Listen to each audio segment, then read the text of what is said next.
chérie, vous êtes chez Bonjour chérie sur IRM.radio comme tous les mercredis matins de 8h à 9h. C'est moi Olga avec vous en compagnie de Tekos qui nous assure le son et image et nous sommes très ravis de vous accueillir au nouveau ce matin.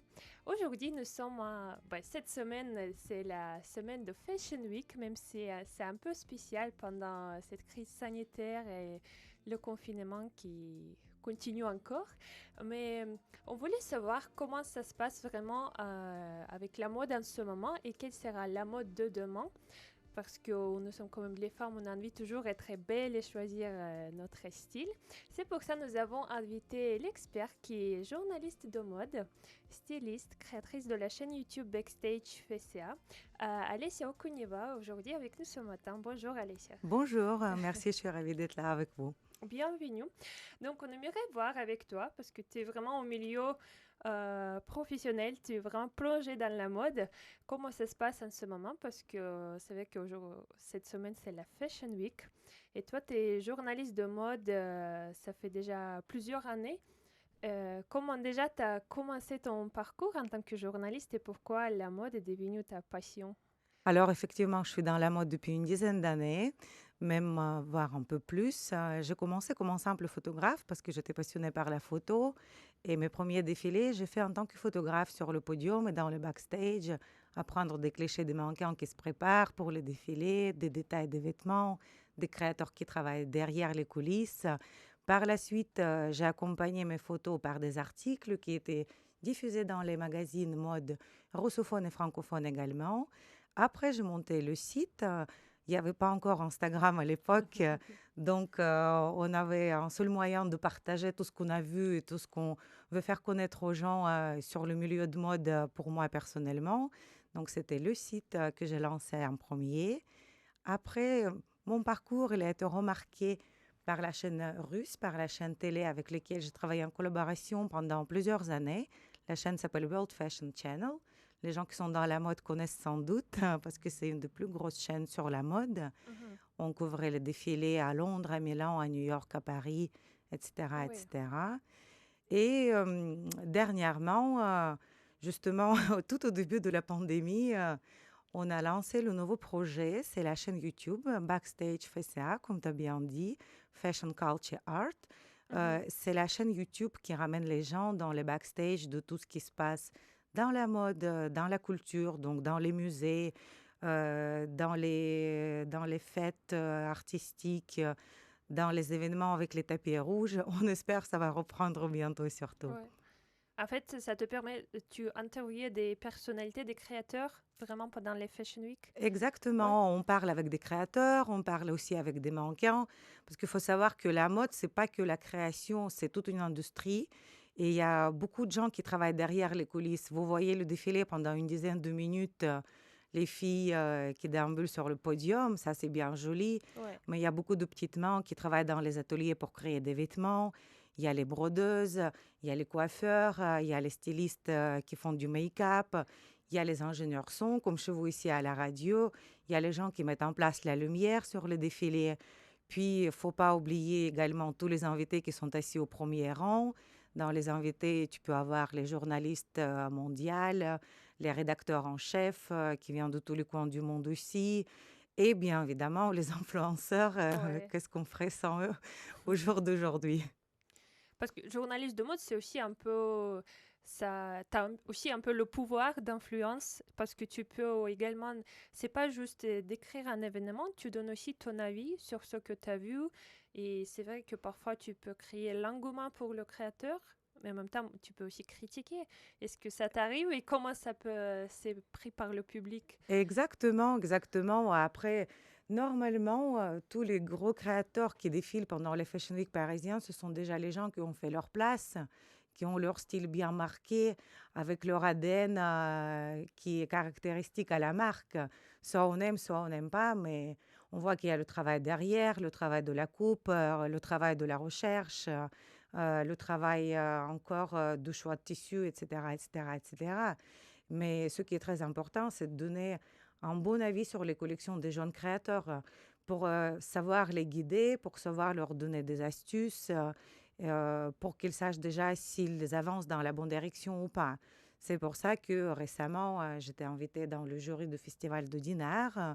C'est le festival des jeunes créateurs, Ouais. justement. Les créateurs, ils font la compétition dans plusieurs catégories. Il y a vêtements hommes, vêtements femmes. Il y a la lingerie aussi. Donc, oui, j'étais dans le jury à côté de magnifique et sublime Chantal Thomas, Ah oui. qui jugeait justement la catégorie de lingerie et pas que. Donc là, tu sens vraiment le poids de ta responsabilité parce que ce sont des jeunes qui sortent des écoles de mode, qui présentent leur première collection. Et là-dessus, il ne faut pas se tromper ni sur tes compliments, ni sur tes critiques. Ouais.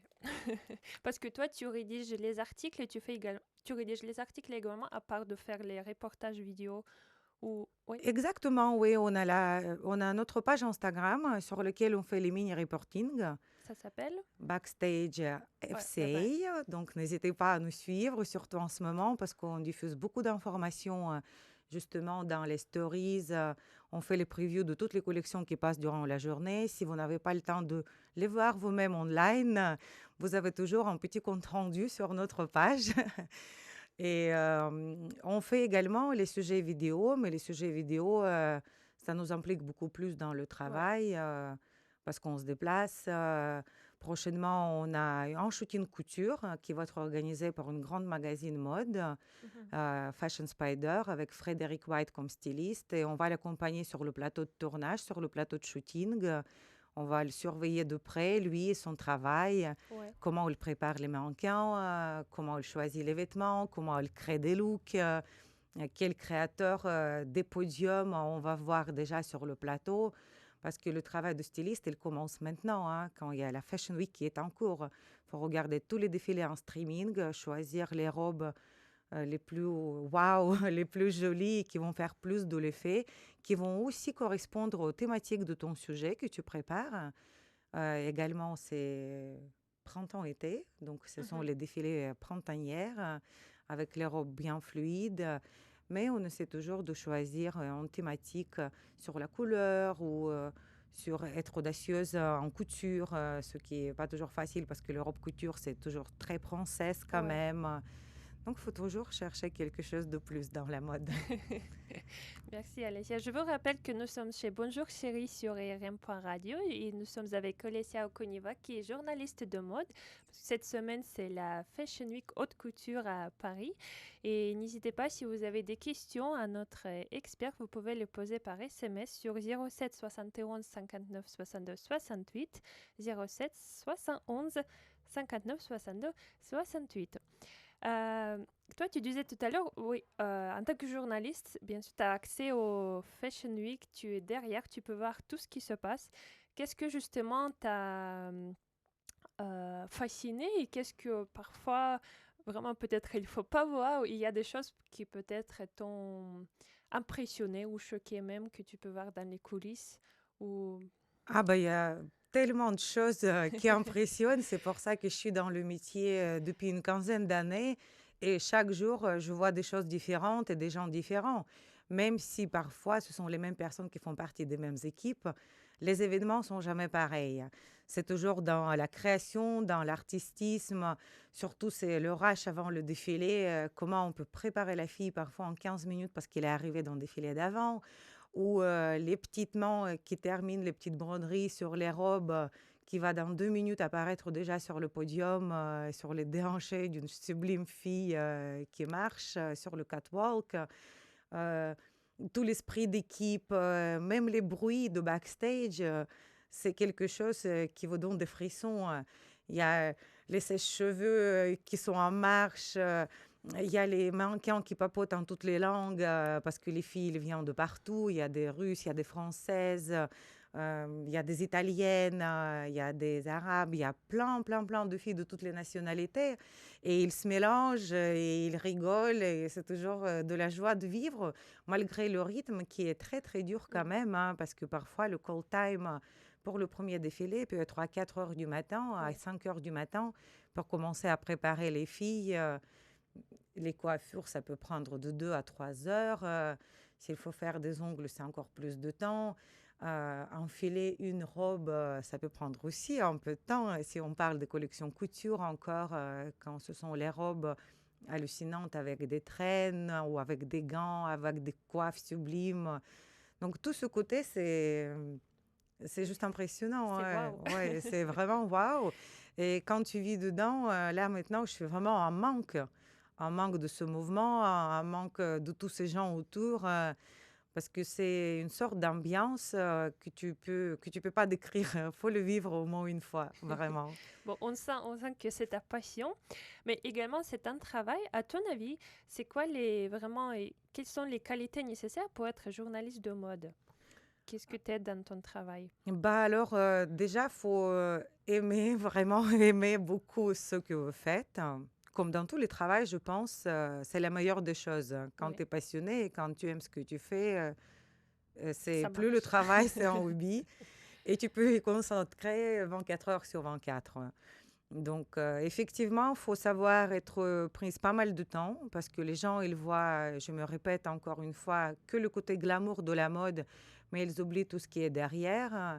Mm. Parfois, on fait la queue pendant 1 heure pour faire une interview.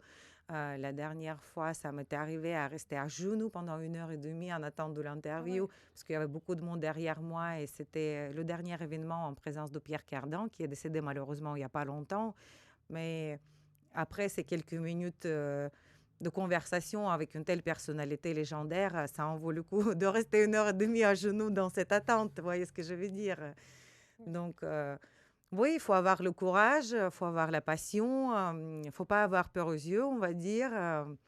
Et faut être assez têtu Ouais. parfois parce que il peut vous fermer certaines portes, mais il faut insister et savoir prouver aux gens que vous en valez le coup et que c'est vous qui allez faire le meilleur reportage ou que c'est vous qui allez poser les meilleures questions. Vous êtes journaliste vous-même, donc vous Ouais. savez un peu de quoi je Oui, il parle. faut. Et en plus, tu parles 3 langues aussi, c'est un avantage dans ce milieu pour Exactement. réussir. Tu disais tout à l'heure que le travail de styliste, ça commence, vous préparez ici les shootings photos. Toi, en tant que styliste également, en fait, ton rôle consiste de vraiment choisir le style de mannequin, de modèle, comment ça va se passer. Ou... Alors, quand on fait du stylisme pour un shooting, déjà, on commence par trouver une idée de shooting. Le dernier shooting qu'on a effectué, je veux te donner un exemple, c'était le tailleur masculin. On avait 3 beaux garçons sur le plateau et on a décidé de les ramener dans la salle de sport pour jouer sur ce côté contrasté justement, le look très businessman avec le côté décontracté de l'ambiance et de l'environnement. Comme vous pouvez voir ça assez souvent dans les éditoriales de mode, c'est le côté qui ressort assez souvent quand même sur les shootings ou de plonger une femme en robe dans la piscine, faire des trucs improbables que vous n'allez jamais fait dans la vraie vie, hein. Et puis, les garçons, ils avaient tous les trois les tailleurs, les chapeaux, les beaux cartables, de très jolies montres.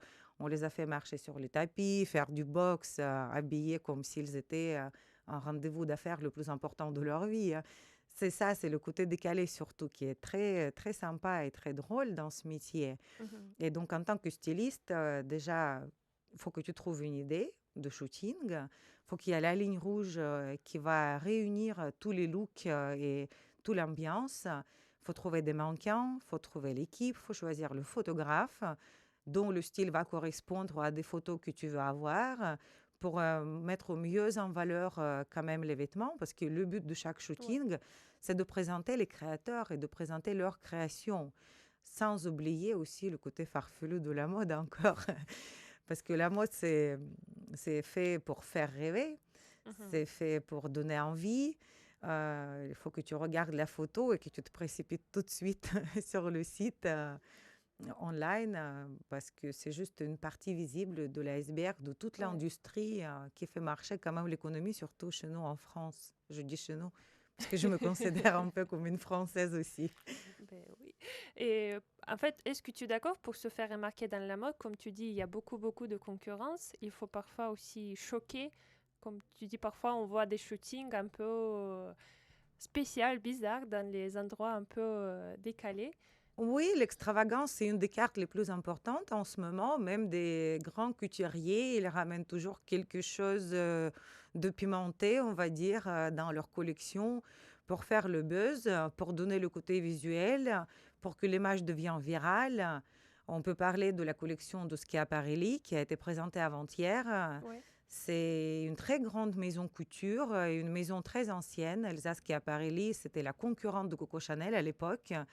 Donc la maison, elle est reprise maintenant par le designer moderne, qui est assez jeune d'ailleurs, par Daniel. Et du coup, ils ont fait la présentation vidéo juste à couper le souffle, avec les robes, avec les détails en métal, en sang nu, avec un bébé nu accroché, métallique. Certes, tu vas pas aller comme ça, ni sur le tapis rouge, ni pour recevoir ton Oscar, mais sur Internet, ça fait vraiment tellement viral que dans une journée, il y avait plusieurs milliers de reposts sur ces images. Et du coup, le nom de la marque, il s'est fait connu par les gens qui ne le connaissaient même pas avant, ce qui a donné envie aux jeunes qui sont sur Instagram d'aller creuser et d'apprendre Ouais. plus sur l'histoire de la mode. C'est ça qui est très, c'est ça qui est très bien avec Instagram.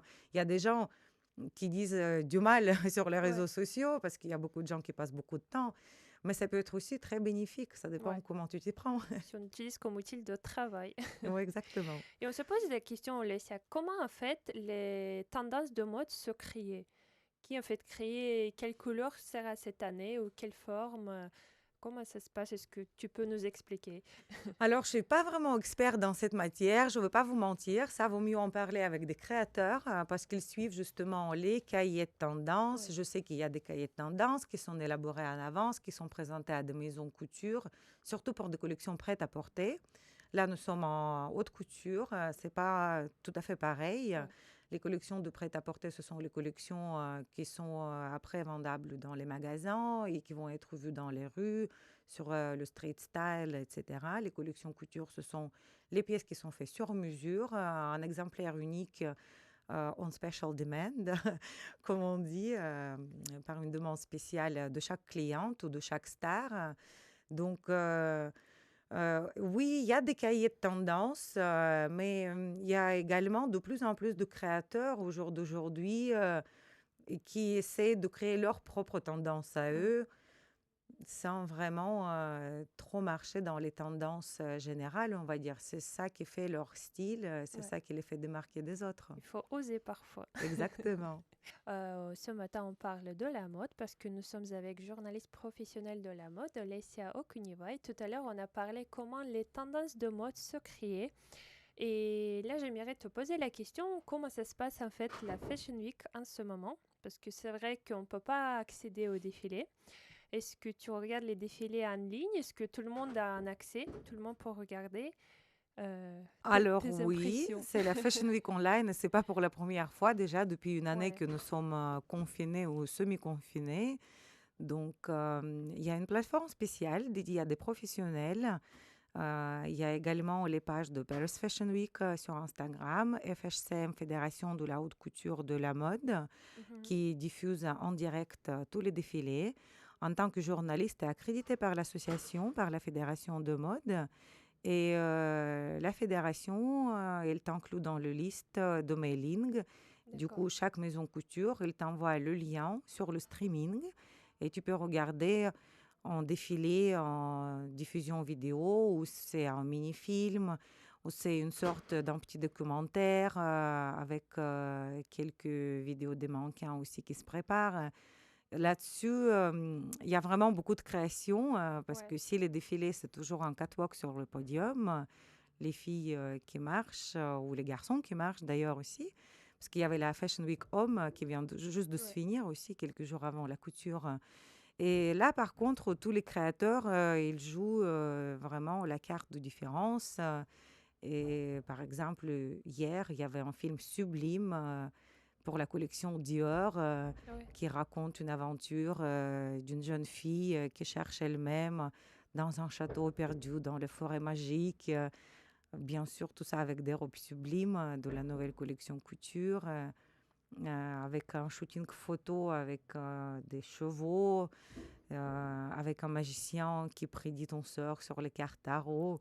Donc, tu regardes tout ça, certes, ça te plonge dans l'univers. Et heureusement, au moins, ils nous ont laissé cette opportunité Et- de soutenir les marques. Et ils ont laissé aussi cette opportunité pour les marques de s'exprimer. ouais. Toi, en tant que professionnel, tu as un accès même de voir les défilés en direct, en live. Ouais, Exactement, oui. Vous pouvez voir les défilés en direct sur le site de la Fédération de la mode.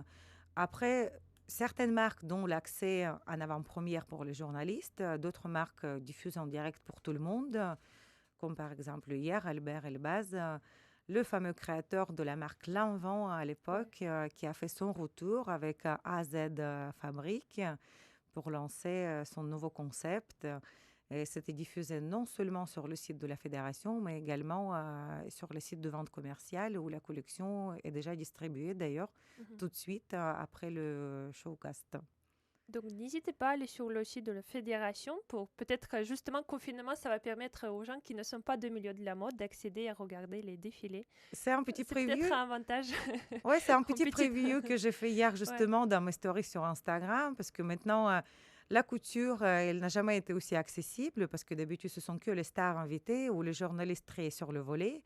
Et puis surtout, vous pouvez regarder les magnifiques, les meilleures tenues en restant en pyjama sur votre canapé avec une tasse de thé à la main. Faut pas se préparer en avance, faut pas se maquiller, faut pas être coincé dans les bouchons parisiennes pour arriver au défilé et passer 1 heure dans la queue pour rentrer dans une salle. Vous ouvrez votre ordinateur, vous tapez FHCM, Fédération Mhm. de la mode, et vous suivez les liens en direct. Quels sont les créateurs, tu as parlé tout à l'heure de Dior, quels sont des autres créateurs, des marques qui t'ont marqué, qui t'ont impressionné peut-être cette semaine? C'est Bah, la couture, on n'a eu que 2 jours, mais sur 2 jours, on a déjà vu pas mal. Il y a bien évidemment le créateur, Rami Kadi qui crée toujours les tenues sublimes. Il a fait la nouvelle collection digne de tapis rouge, brodée de petites plumes, de strass et de paillettes, les robes de princesse, dont toutes les filles rêvent. Il a également une très jolie partie de collection dédiée au mariage. Mariage dans le plus haut sens de ce terme, on va dire, les mariages les plus époustouflants.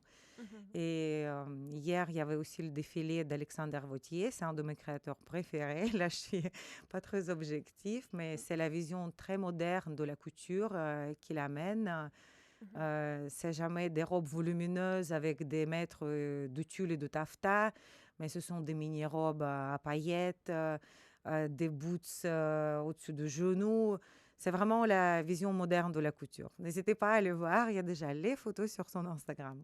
On peut également voir sur ton Instagram, je sais que tu fais beaucoup de stories. C'est quoi le nom de ton Instagram si Mon les gens Instagram, c'est Olesia Okuniva, tout donc attaché? tout en attaché. Et il y a également un peu plus de reporting avec les descriptions détaillées des collections qu'on fait avec notre collaborateur Elias West en ce moment, qui travaille pour nous pendant cette Fashion Week, qui a une vue très pointue sur la mode et qui décrit pour nous toutes les collections qu'on suit en direct. Ça, c'est sur Instagram de Backstage FCA. Tu as parlé aussi tout à l'heure que tu as participé dans le concours des jeunes créateurs, c'était ça? Et penses-tu qu'aujourd'hui, pour les jeunes créateurs, c'est plus facile d'accéder au marché, si on peut dire, ou c'est toujours les grandes marques qui sont sur le piédestal et c'est quand même difficile de faire concurrence? Bah, je vais te dire oui et non. D'un côté, c'est très difficile, mais de l'autre côté, il y a encore les réseaux sociaux qui facilitent la tâche. Tu peux ne pas être admis par la fédération au calendrier officiel, ou tu peux ne pas être reconnu par des grands noms qui vont pas te laisser rentrer dans leur milieu par peur de concurrence ou par Ouais. jalousie de ton regard moderne, on va dire, sur certaines choses. Mais tu peux te faire remarquer sur des réseaux sociaux très rapidement et le jour de lendemain, c'est Rihanna ou Beyoncé qui va porter une de tes créations. Donc, la seule chose que je peux conseiller, c'est perdez pas votre audace, osez, allez vers votre rêve. Si vous voulez faire la communication via des réseaux, n'hésitez pas à le faire. comme je dis, il faut toujours viser la lune. Même si tu rates, tu vas atterrir dans les étoiles. C'est ça. Donc aussi vous êtes un jeune créateur, osez rêver peut-être. Bientôt vous serez aussi au piédestal et au top et on pourra également vous inviter dans notre émission Bonjour chérie et parler des tendances de la mode. Et comment toi tu crées ton propre style? Parce que tu connais beaucoup, tu connais les tendances, peut-être parfois c'est même pas facile de choisir. Euh, comment tu crées ton style et quels conseils tu peux donner aux femmes qui cherchent aussi pour ne pas acheter tout et n'importe quoi, comme composer sa garde-robe, faire son maquillage. Bah, mon style, il est un peu divers. En ce moment, c'est plutôt cozy sport style, beaucoup de pyjamas, beaucoup de sweatshirts, beaucoup de baskets, comme tout le monde, parce qu'on n'a pas beaucoup d'événements où on peut mettre des talons et des jolies robes. J'aime bien être chic et glamour, comme je dis, quand je sors. Mais dans la vie de quotidien, je privilégie le côté surtout très pratique, comme tu Mhm. peux le voir aujourd'hui à 8 heures du Ouais, matin. c'est élégant aussi. Donc, après, j'ai pas mal de pièces des créateurs qui m'ont été offertes suite à des collaborations. Ou, des jeunes marques qui m'envoient également aussi certaines pièces pour que je puisse les porter, les tester sur moi, etc., etc., etc. C'est très difficile de ne pas tomber dans la société de consommation actuellement, c'est vrai.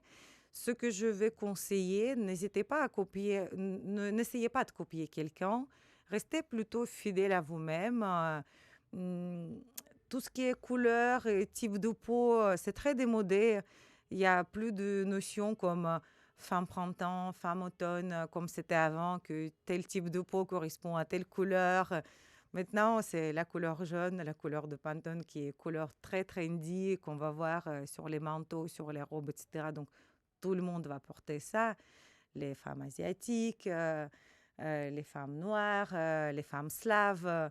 Donc, faut oser, il faut suivre son propre goût, on va dire. Essayez de créer votre propre style parce que la mode se démode, le style jamais, comme disait Coco Chanel. Tout à fait. Donc, tout ce qui est tendance, c'est tendance aujourd'hui, demain, ça va pas être tendance. Pourtant, moi, quand je suis en interview, je suis tout le temps en basket et tout le monde sait que j'ai ma collection de baskets et c'est ça qui fait mon petit Ouais, charme à ton style. moi, une journaliste en basket. Donc, choisissez votre style. Je vous rappelle que vous êtes sur IRM.radio dans l'émission Bonjour chérie. Nous sommes Alessia Okuniova qui est journaliste de mode. Si vous avez des questions, n'hésitez pas à nous envoyer un SMS sur 07 71 59 62 68. Abonnez-vous également sur notre chaîne notre chaîne YouTube IRM Scan ta vie et notre compte Instagram IRM.radio. Et est-ce que pour toi, comme dans la mode, parmi peut-être des personnalités de la mode, de cinéma, tu as des icônes qui te fait, je sais pas, waouh, et qui peut-être t'ont inspiré aussi pour certains, pour ton style ou pour ton travail. Bah, pour mon style, pas forcément, parce que mon style, je le prédéfinis encore en étant en Union soviétique à l'école. C'était une des raisons pour lesquelles j'étais fouettée par les maîtresses, parce que mon style était toujours un peu extraordinaire, on va dire. Comme il n'y avait pas beaucoup de moyens d'acheter des vêtements, je faisais un peu de couture moi-même.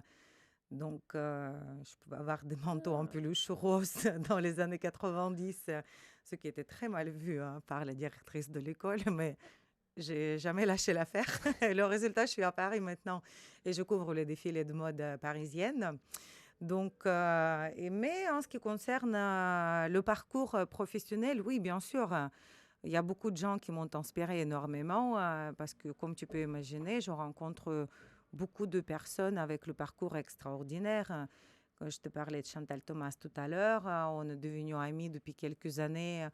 On est en très bons termes et à chaque fois quand je rencontre cette femme, elle m'inspire tellement avec sa passion, avec sa vision de la mode, avec ses relations avec les femmes qu'elle habille, que ça me donne des frissons chaque notre rencontre et chaque fois j'essaie d'éponger le maximum d'informations qu'elle me donne pour pouvoir suivre son exemple, mais pas en tant qu'une personne, mais en tant qu'une professionnelle, on va dire.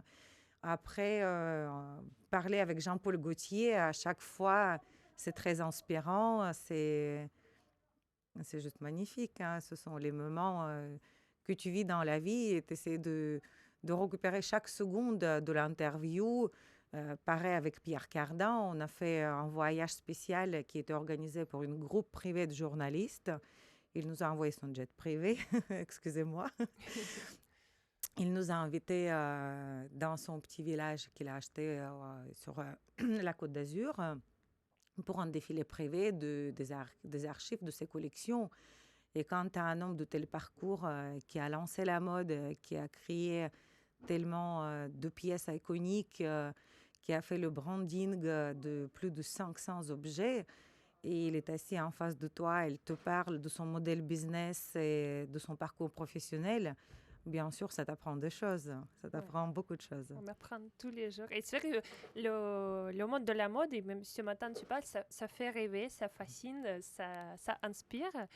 Et bien sûr, on s'intéresse à la mode et la beauté, mais il y a aussi, on peut entendre parfois si on peut dire, les avis négatifs sur la mode, que la mode, c'est aussi la surconsommation, que ça fait un impact sur l'écologie. Qu'est-ce que tu en penses? Est-ce que demain ou dans quelques années, si tu es une marque de mode, il faut vraiment que tu produis les vêtements écologiques pour vraiment réussir? Bah, je vais te dire qu'il y a vraiment beaucoup de marques actuellement qui font sustainable fashion, comme on appelle ça. Il y a beaucoup de créateurs qui font beaucoup plus attention maintenant à leur savoir-faire, à la Ouais. production de tissus. C'est vraiment sur le point, hein, cette question du jour. Et les gens, je crois qu'ils ont pris conscience depuis quelques dernières années de la réalité qu'on vit en ce moment, hein.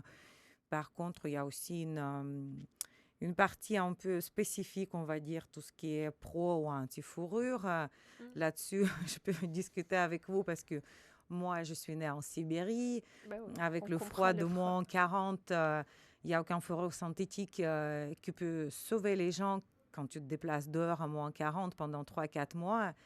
Il n'y a pas de fourrure synthétique qui peuvent solutionner à réchauffer ton corps, on va dire. Tout à fait. Et les gens oublient très souvent aussi que les fourrures synthétiques, ça reste après dans le sol sans se périmer pendant beaucoup plus de temps, ce qui pollue également la planète. Donc, il faut rester visionnaire, certes, mais il ne faut pas être extrémiste, je pense. Il faut réfléchir à un bon et un mauvais côté de chaque chose et savoir si ça peut être approprié à l'environnement dans lequel toi tu vis exactement. Si par exemple en Europe on peut s'en passer de porter les fourrures, certes, oui, je soutiens cette initiative. Par contre, si vous habitez en Sibérie où les gens survivent grâce à ça, Ouais. bah non, on ne peut pas le faire et on ne va pas laisser polluer les steppes nordiques avec la fourrure synthétique qui va mettre des centaines d'années pour se diffuser dans la nature, on va dire. Il faut toujours voir tous les côtés de Exactement, ouais. médaille. Mais il y a beaucoup de jeunes créateurs qui font maintenant de recycling. Ce sont les gens qui prennent des vêtements dans les stores vintage, qui les customisent, Mhm. qui rajoutent des petits détails ou qui découpent même des anciennes pièces pour leur donner une nouvelle vie, hein. Et ça, c'est vraiment très bien en ce Ouais, moment. c'est une bonne initiative. Même pour les gens créateurs, ça facilite aussi. Ils ont déjà la matière pour travailler, C'est pour ça. donner la seconde vie. Mhm. Et qu'est-ce que tu penses par rapport à... Qu'est-ce qu'on aura, ça sera quoi la mode de demain, de futur? Parce on voit aussi parfois les créations à partir des matières. Par exemple, Stella McCartney, elle a créé une robe à partir en soie d'araignée. Il y a aussi toutes les technologies high-tech, des robes en 3D, le futurisme. Est-ce que c'est ça ce qu'on va attendre ou il y a d'autres idées? Qu'est-ce Non, qu'on mais va moi, avoir? honnêtement, je pense qu'on va continuer à porter les vêtements qu'on porte aujourd'hui. Après, certes, il y a toujours les créateurs qui essaient de se renouveler, surtout parmi les Asiatiques, hein. Il y a beaucoup de marques qui font appel à cette tendance technologique, on va dire. Il y a certaines marques qui font des robes qui changent la couleur en fonction de la lumière. Ou exactement le défilé de Iris Van Herpen, le défilé de la haute couture qu'on a vu hier, la robe sublime que portait Natalia Vodianova, notre Mm. compatriote, qui est très connue dans le milieu de la mode et pas que. Il avait une masque sur le visage qui bougeait avec les petits moteurs Ah ouais. pour créer l'espèce pour créer l'espèce de mouvement des plumes sur le visage et ajouter un aspect mystérieux à son make, à son total look. Ça ramène toujours quelque chose, mais dans la vraie vie, c'est pas tellement pratique. Certes, ça accroche l'œil, comme on a déjà dit. Après, on ne sait jamais de quoi ça sera fait la mode. Peut-être nos ancêtres avant, ils n'imaginaient pas trop qu'on pourra porter les chaussures en plastique ou les chaussures en caoutchouc Mm. quand ils faisaient les chaussures en cuir. En tout cas, le monde de la mode, ça fait rêver, ça inspire et peut-être ça a aussi créé la beauté autour de nous, ce qui est bien aussi. Et bon, je souhaite que la mode serait saine et écologique pour le futur. Et merci à toi, Alessia, de partager avec nous ce moment ce matin, parce que tu nous as vraiment inspiré, partager ton expérience, même si aujourd'hui, oui, on ne peut pas accéder vraiment au backstage de Fashion Week. Demain, je crois, c'est la dernière jour de haute couture. Demain, c'est la dernière journée de la haute couture. Et si vous êtes vraiment curieux de backstage, vous pouvez toujours regarder nos reportages sur la chaîne YouTube parce qu'il y a pas mal de backstage de défilés, justement, ainsi que les previews des expositions qui sont malheureusement restées fermées au public dû à la pandémie. Mais nous, on a eu le privilège de visiter les musées à porte close et on peut vous présenter certaines exclusivités, on va dire. Donc, inscrivez-vous aux chaînes YouTube d'Alessia Backstage-FCA, également sur son compte Instagram Alessia Okuniva. Et si vous voulez suivre Bonjour Chérie, nous sommes là tous les mercredis matins de 8h à 9h. N'hésitez pas à nous suivre sur notre compte Instagram irm.radio. Et chez Bonjour Chérie, on est toujours là avec des personnalités pour vous inspirer, pour vous donner et partager un peu d'amour et pour que vous soyez encore plus heureuse et plus heureux. C'était Olga avec vous, avec Tekos, avec Alessia et je vous souhaite une très bonne semaine et à très vite. Merci pour l'invitation.